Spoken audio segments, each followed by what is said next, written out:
Bonjour à tous, c'est Valentin. L'automne, on est dedans, ça y est, on va pouvoir enfin ressortir les cannes à mouches et aller traquer le carnassier sur cette période. Donc, je vais vous présenter le montage d'un streamer qui m'a rapporté de vrais beaux poissons, notamment des brochets, mais aussi des perches et des cendres. J'adore utiliser tout ce qui est wiggle ou dragon tail. Donc là, on est sur une wiggle tail développée par Paolo Pacchiarini, un très grand monteur italien. J'ai choisi la taille jumbo. Dans le kit, on va retrouver un système d'attache pour attacher la queue à l'hameçon. On a une toute petite attache qu'on va venir tout bêtement passer dans la dragon ou la wiggle et on vient la prendre dans l'étau, tout bêtement. Et ensuite, on vient la fixer à cette petite attache en inox. L'avantage de ces attaches avec ces wiggles, c'est qu'elles sont clipsables, ce qui veut dire que vous pouvez la garder ou l'enlever de votre streamer. Donc là, le fil est accroché, on rabat. Quelques premiers tours sont un peu embêtants. N'hésitez pas à serrer très très fort et à redécouper l'excédent au ciseau après. Pour le montage des streamers, j'utilise un fil très très résistant qui s'appelle le NanoSlick. Avec les matériaux qu'on a tendance à utiliser sur le montage de streamers, on a vite des fils qui cassent. Hop. Donc celui-là, vous ne serez jamais embêté avec. C'est une résistance incroyable. J'utilise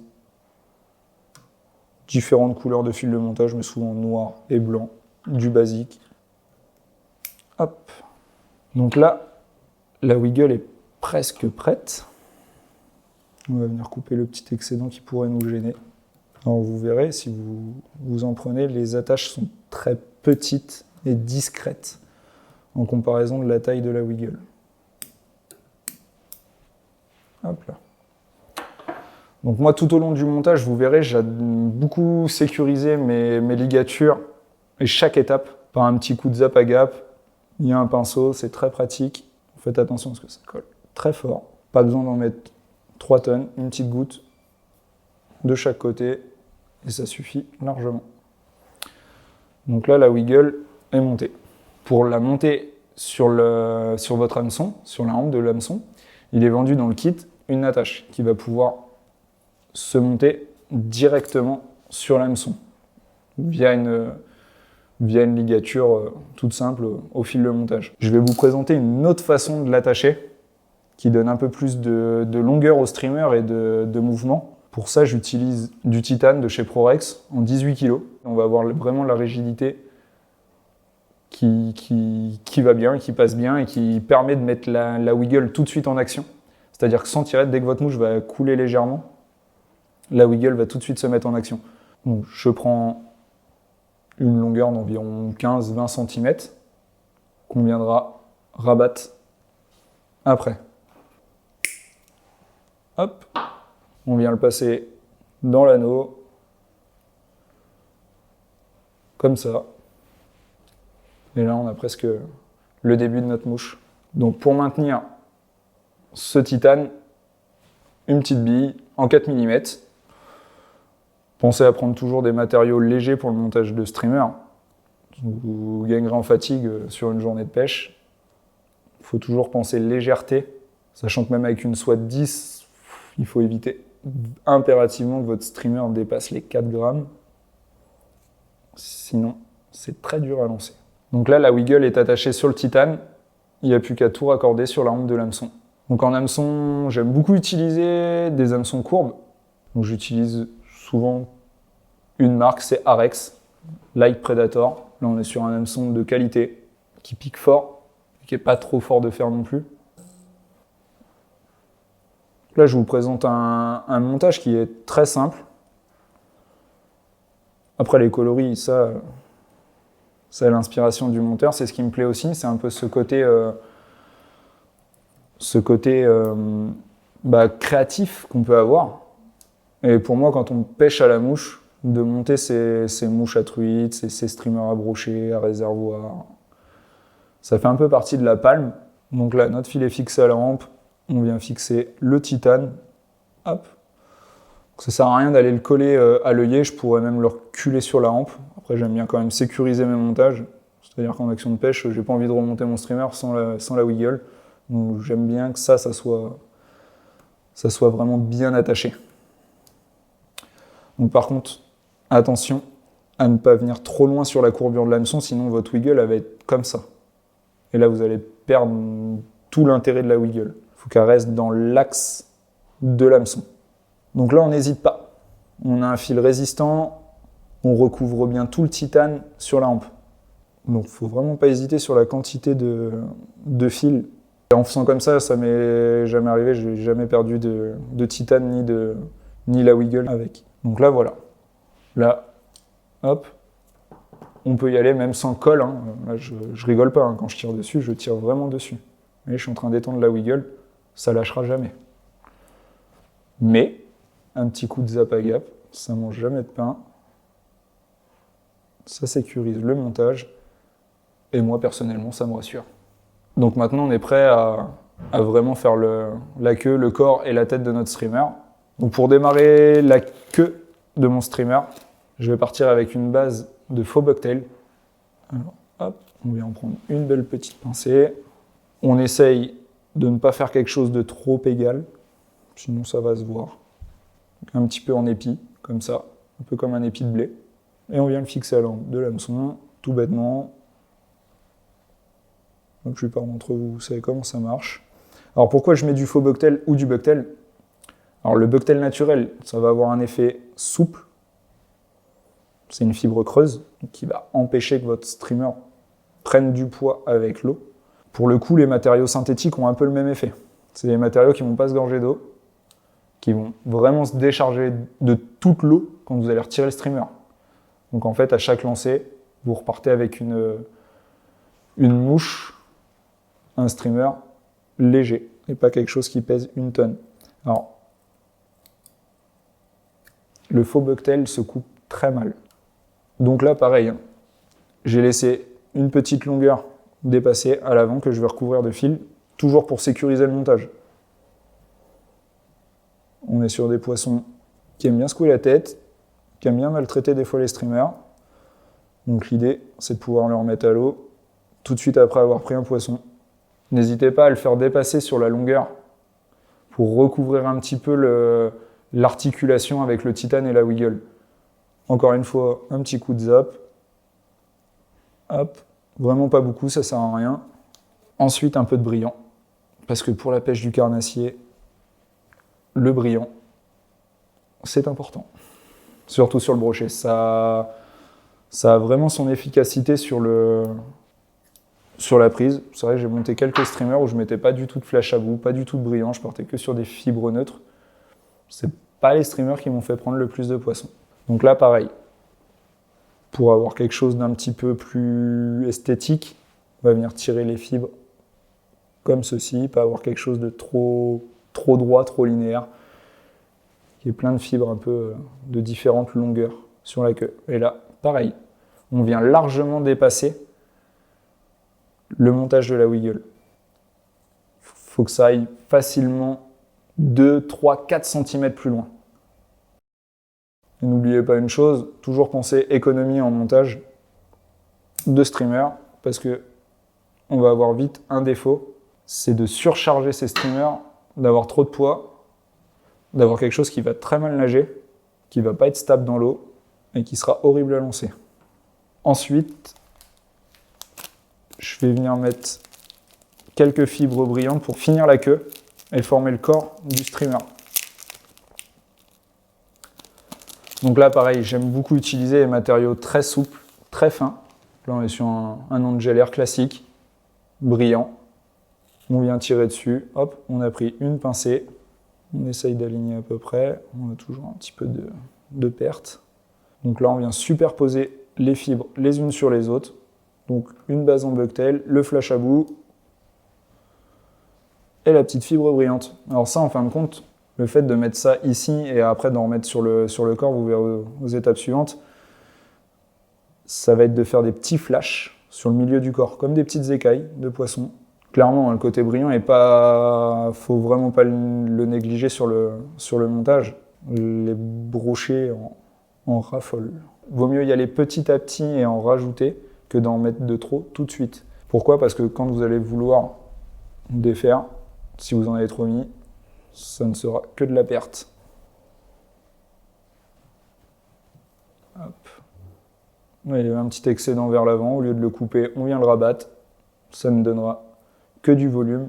Sur ce genre de fibre, c'est pas gênant, c'est tellement léger, tellement fin.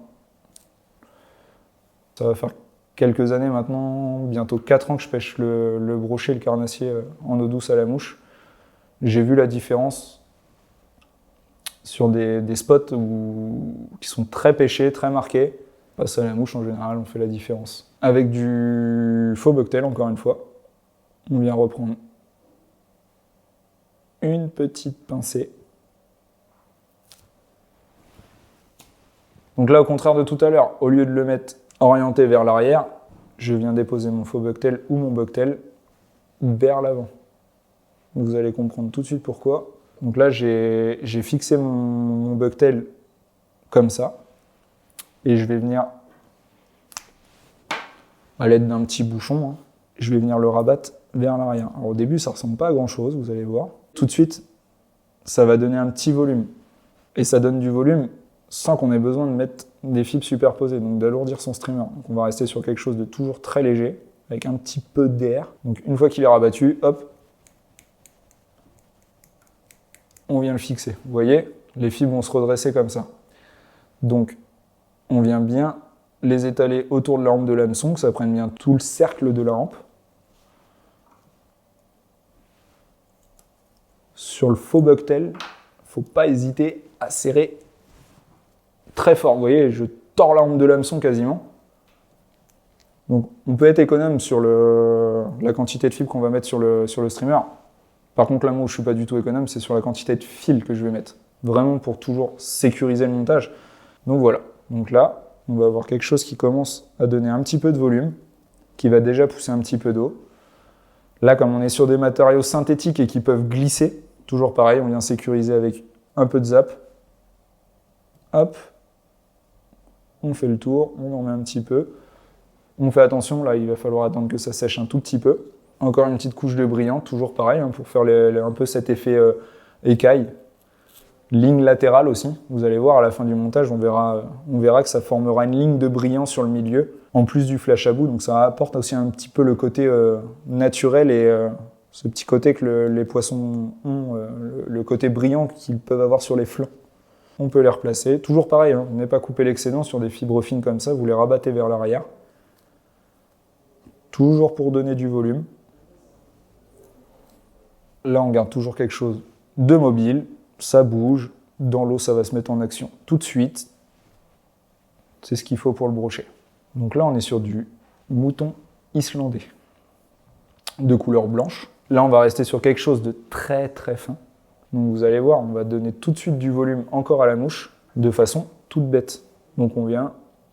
Alors je vous conseille des ciseaux assez grands pour bien couper, pas s'y reprendre un 15 fois, c'est un peu plus embêtant. On a une jolie petite touffe de mouton islandais, quelque chose de vraiment très léger, on va encore une fois garder toujours cet effet planant, léger au lancer, pas désagréable, très mobile dans l'eau. Le mouton islandais, je ne vais pas venir le mettre comme ça, sinon il faudra une couche ici au-dessus et une couche en dessous. Donc moi ce que je fais, c'est que je prends une extrémité en laissant à peu près 1 cm. Je viens recouvrir mon montage comme ça, vers l'avant. Alors, vous tenez fort avec votre main gauche ou droite en fonction de si vous êtes gaucher ou droitier. Et avec votre autre main libre, vous faites glisser le maximum de fibres autour de la hampe de l'hameçon, ce qui va homogénéiser vraiment la quantité de fibres autour de l'hameçon. Là, je regarde bien la répartition de mes fibres autour de la hampe. Là, on est pas mal. Pareil, je reprends un bouchon un peu lambda pour aider. Hop, et on vient positionner les fibres en inversé. Vous voyez, ça tient déjà, sachant que j'ai pas mis de fil dans l'autre sens. Donc voilà. Donc là, on est plutôt pas mal. On est sur quelque chose de régulier, bien rond. Pour que votre mouche reste stable dans l'eau, il faut vraiment respecter cette régularité autour de la hampe. Sinon, vous allez avoir une mouche qui va, au lieu d'être dans son axe, qui va vite se pencher ou alors vraiment se désaxer à chaque pause. Alors, des fois, ça peut être intéressant. C'est surtout que quand vous allez vouloir stripper plus ou moins rapidement, votre mouche elle va nager de côté. On n'hésite pas, on vient tirer fort, plaquer les fibres et on va mettre du fil jusqu'à gommer un petit peu cette petite bosse que va faire le mouton islandais. Hop. Même au bout d'un moment, vous allez voir, je vais carrément lui repasser dessus, histoire de toujours bien sécuriser. Hop, ça y est. Donc là, toujours pareil, on vient remettre un petit coup de peigne, histoire de démêler. Mais vous voyez l'importance de la petite fibre brillante que j'ai mis juste avant. Ça va être de former un petit peu une ligne latérale jusqu'à la queue. Par expérience, je sais que mes plus beaux poissons, je les ai pris sur des streamers qui avaient ça. C'est pas vrai à tous les coups, mais pour moi, c'est une étape importante. Donc là, on va continuer de superposer les fibres tout bêtement. Donc moi, j'aime bien remettre du flash à bout. J'ai vraiment touché mes poissons, le gros de mes poissons, sur des mouches brillantes. Vous voyez, de toute façon, même sur les leurres qu'on peut acheter aujourd'hui, on trouve rarement de leurres souples qui ne sont plus pailletées. Alors après, vous pouvez aussi utiliser, là on est sur un flash à bout classique, vous pouvez utiliser de l'holographique. Vous voyez la différence entre la wiggle et le flash à bout. Il existe la même chose en holographique. Donc là, je suis venu superposer une deuxième couche de flash à bout. Hop, on essaye de recouvrir tout le dos. Je vais pas en mettre en dessous parce qu'en dessous, je viens mettre une autre fibre que du flash à bout. C'est toujours mon Angel Air. Sur le ventre, c'est la même chose. Ce petit côté brillant est redoutable sur le brochet, mais vraiment. Donc là, on tourne l'étau. Vous pouvez protéger la pointe de l'hameçon avec un tout petit bout de mousse, de carton, de polystyrène, de ce que vous voulez. Moi, j'aime bien ne pas en mettre. Mais attention, parce que des fois, on se fait quand même assez mal. Donc là, je vais être un tout petit peu trop long. Je le vois tout de suite. Donc je vais venir en enlever un tout petit excédent. Ne coupez jamais droit, mais toujours vers le haut. Vous allez donner un meilleur profil à vos fibres. Ils vont mieux se placer et ça fera plus joli sur le rendu final. Donc là, pareil, on essaye d'être toujours égal, c'est-à-dire d'avoir à peu près la même quantité de fibres de chaque côté de l'hameçon. À peu près, on n'est pas là à les compter non plus. Tac, voilà. Là, le ventre, pareil, il va commencer à prendre forme. On replace les fibres et on sécurise. Et là, on y va. Vraiment, vraiment, vraiment. Ça fait des fois un petit peu gros pâté, mais c'est pas grave. Avec votre pouce comme ça, vous pouvez également bien replacer les fibres, bien les mettre en place. Donc là, je suis sur du 4-0, avec la taille la plus grande de wiggle. Donc là, au final, quand la mouche va être en action, la wiggle va se déplier à chaque tirée comme ça, avec du mouton islandais, toujours pour former le corps. Là, on peut prendre une belle touffe, parce que là, on va commencer à vouloir vraiment donner du volume en tête. Toujours pareil, en montage inversé pour garder ce côté volume et léger. Donc, à l'aide d'un petit bouchon, encore une fois, on vient au mieux placer les fibres. Alors, c'est jamais parfait sur les premiers placements. C'est toujours un peu bizarre à faire. Donc, avant de bien resserrer, on fait juste 1, 2, 3 tours, pas plus. On serre légèrement pour maintenir en place. On reprend notre petit peigne, et là, avec le peigne, on vient, hop, finir de répartir les fibres. Donc là, pareil, on vient commencer à former la tête du streamer avec le fil. N'allez pas jusqu'à l'œillet, ça va vous gêner pour finir la tête. Et voilà, le corps du streamer, là, il est entièrement terminé. On va avoir deux types de brillants. Le rouge, qui va venir former un petit peu une ligne latérale ici, avec un autre brillant en dessous. Bah là, vous allez créer de jolis flashs dans l'eau, une eau piquée, et là, votre streamer se verra de loin pour me brocher.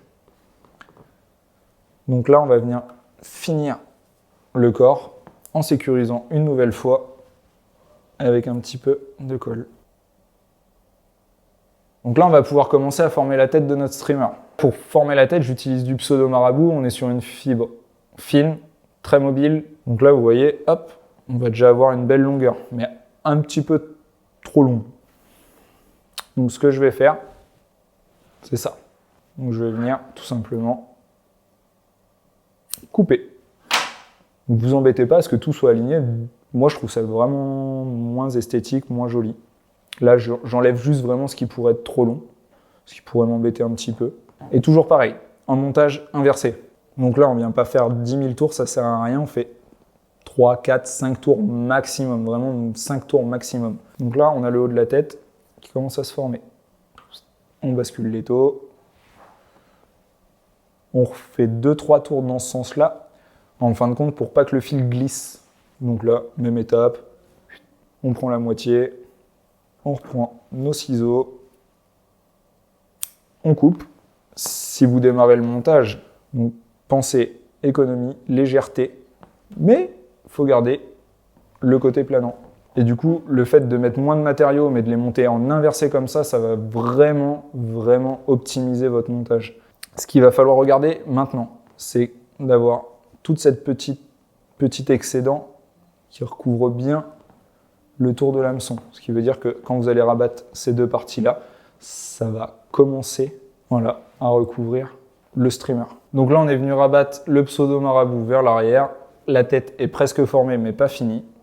Donc, on vient resécuriser comme d'habitude par l'avant.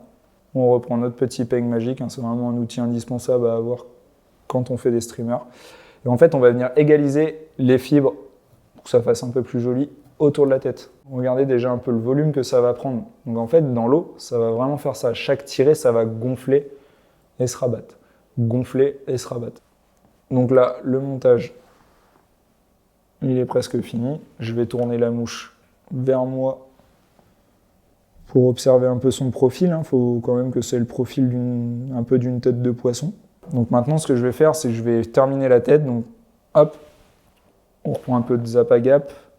On vient en mettre un tout petit peu sur son fil. Pareil, il ne faut pas que ça forme de grosses gouttes sur le fil. Ça pourrait, là par contre, vous gêner. Pour finir la dernière étape, j'attends juste un tout petit peu que la colle sèche pour ne pas être embêté quand je vais faire ma boucle de fin. En soi, on pourrait coller les fibres. Hein. Je connais d'autres monteurs qui ne s'embêtent pas, qui ne font pas de nœuds. Hop. Faites attention que ça ne repasse pas sur l'œillet. Je fais un nœud et c'est terminé. Derrière, on va venir remettre encore un petit peu de colle et la résine. Donc ça sera sécurisé facilement. Donc maintenant, on va finir la tête. On va utiliser des petits yeux. On est sur des petits yeux, 8 mm. Vous pouvez utiliser du 10, du 12 sur cette taille ou du 8. En dessous, ça clocherait d'utiliser des yeux en 6 mm sur une taille de streamer comme ça. On adapte la taille des yeux en fonction de la taille de la mouche. Donc là, attention, on va utiliser la colle. On va s'en mettre un petit peu sur les doigts obligatoirement. Ce qu'il faut, c'est pas en mettre sur les fibres. Vous venez placer l'œil, vous venez appuyer fort. Et là, vous attendez quelques secondes que la colle prenne au matériau. L'avantage des matériaux fins, c'est que la colle va bien passer au travers et va coller l'ensemble des fibres. Ça évitera d'avoir une tête vraiment trop large. On va garder un peu ce profil. Donc voilà, il y a déjà un premier œil de collé. On va venir mettre l'autre de l'autre côté. J'ai une petite préférence pour les yeux 3D. Le fait d'ajouter du relief au niveau de la tête va déclencher certainement plus d'attaques. Il y a sûrement une raison scientifique à ça, ou peut-être que c'est qu'une idée que je me fais, mais j'ai vraiment eu beaucoup plus de poissons sur des yeux 3D que sur des yeux plats. Les yeux sont posés. Maintenant, donc pour finir la tête de notre streamer et afin de sécuriser les yeux, donc moi ce que j'utilise, c'est de la Solarez. Donc là j'ai pris l'épaisse aujourd'hui, vraiment juste pour venir fixer mes yeux. Donc là ce que je fais, c'est que je vais venir le mettre au niveau de la boucle de l'hameçon. Hop. Donc là, on attend quelques secondes que la résine s'étale. En fait, elle va se lisser toute seule. Elle va vraiment se lisser toute seule. Et après, on va se mettre à 2 cm. Hop, là, c'est déjà sec. Et je suis sûr d'une chose, c'est que mon œil, il restera en place. On fait la même chose de l'autre côté. Donc dans l'idée, c'est de venir recouvrir l'œil jusqu'à sa bordure. En fait, la résine va venir sur les fibres et va fixer l'ensemble.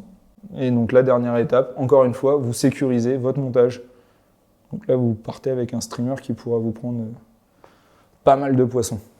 On voit en fait la résine s'étaler et vraiment prendre une forme régulière et lisse. On reprend la lampe, on sèche et on aura fini la tête. Et après, on pourra passer à des petites étapes, à une dernière étape de finition. Hop. Donc là, ce que vous pouvez faire par contre, c'est le faire légèrement remonter sur la fibre. Toujours pareil pour garder ce côté résistant. Ne mettez pas la résine sur un œil puis sur l'autre et vous séchez l'ensemble après. Ça va vous faire quelque chose de vraiment pas régulier et de pas esthétique. Hop. Et là, ça suffit. C'est déjà sec, c'est pas poisseux. Là, j'ai pris de l'épaisse, donc celle-là, elle durcit vraiment. Après, il existe d'autres résines, Flex par exemple, qui pareil, pour faire vraiment toute la tête en résine, là vous allez avoir quelque chose de souple, pas trop rigide dans l'eau. Par exemple, sur un ventre blanc, d'utiliser une résine en tête colorée, type orange, va vous permettre de dessiner un signal sous la tête de votre streamer. On va faire la dernière étape, moi j'aime bien. Je viens mettre 2 coups de marqueur sur mon streamer, mais vraiment rapidement, on n'est pas là non plus pour faire quelque chose de vraiment super bien dessiné. Vous voyez bien, de toute façon, par exemple, chez une perche, les stries ou même sur un cendre, les rayures ne sont pas super régulières. Donc là, voilà, une première rayure, on en fait une deuxième, ça suffit largement pour faire un petit signal et créer tout de suite un petit contraste. Pourquoi je fais des petites rayures? Pareil, j'ai pris énormément de jolis poissons sur des streamers rayés. C'est quelque chose que j'ai remarqué, un peu comme les yeux 3D.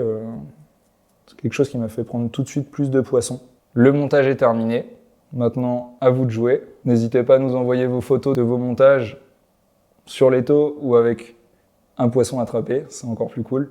Si vous avez besoin de plus de renseignements, n'hésitez pas à vous laisser un commentaire sous la vidéo ou bien sur les différents réseaux sociaux, par mail ou par téléphone, ou encore mieux de venir nous voir au magasin directement avec vos montages. Sur ce, je vous dis à bientôt pour une nouvelle vidéo de montage de streamer.